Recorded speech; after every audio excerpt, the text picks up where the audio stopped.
Raven Indigenous Capital Partners is an Indigenous social finance intermediary. We're new on the scene. We've been in existence about 3 years, but really trying to do things differently at the intersection of money, capital, and reconciliation in Canada.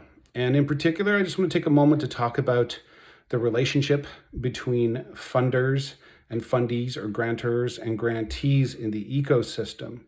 We are leading work on what we believe is a game-changing initiative for Indigenous communities in Canada about Indigenous diabetes reduction. And diabetes is a crisis in Indigenous communities in Canada, has been for many years. And to be honest, we were making no headway. In fact, the disease is winning, and the disease is a fundamental underpinning health comorbidity for COVID-19 as well.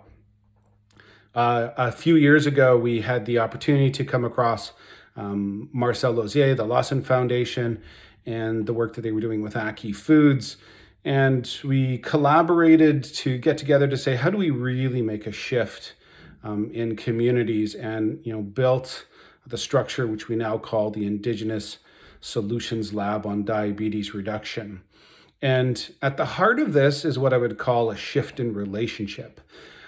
Where institutions like the Lawson Foundation recognize the importance of having a community-led and community-driven initiative, and being willing, free, and able to let the reins go and have the community and the Indigenous organizations determine what they need to actually deliver on successful outcomes.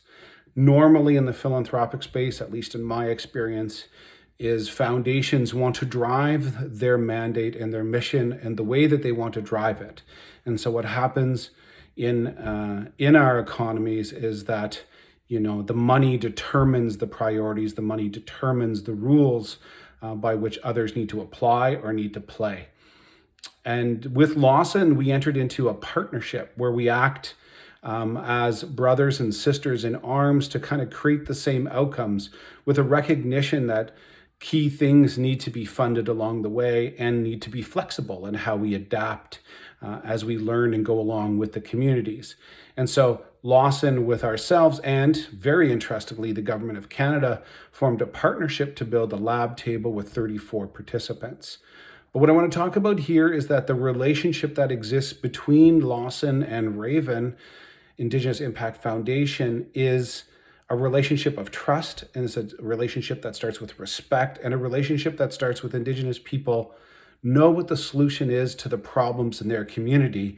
And what happens is capital needs to come along and facilitate those solutions. And so at the core of everything we do in our communities as Indigenous people is relationships and relationality. And what I'm starting to see with a whole bunch of foundations, but Lawson for sure is a leading light in this, is a shift towards community-led decision-making about what needs to happen with the capital, so that old world gifting behind foundations is given away towards outcomes-focused funding and outcomes-focused granting for institutions, where you build capacity in community and you keep it there over the long run. And this is the message that I wanted to share with you. I think it's so important that we learn from this lesson. It's so important that foundations and folks who work, advisors and analysts in the philanthropic space, understand there's a different way of working. And what we can do is give up control. We can give that control up, and you get much better outcomes when you do give the control up. So I just wanted to put those words out there for you. Thank you very much.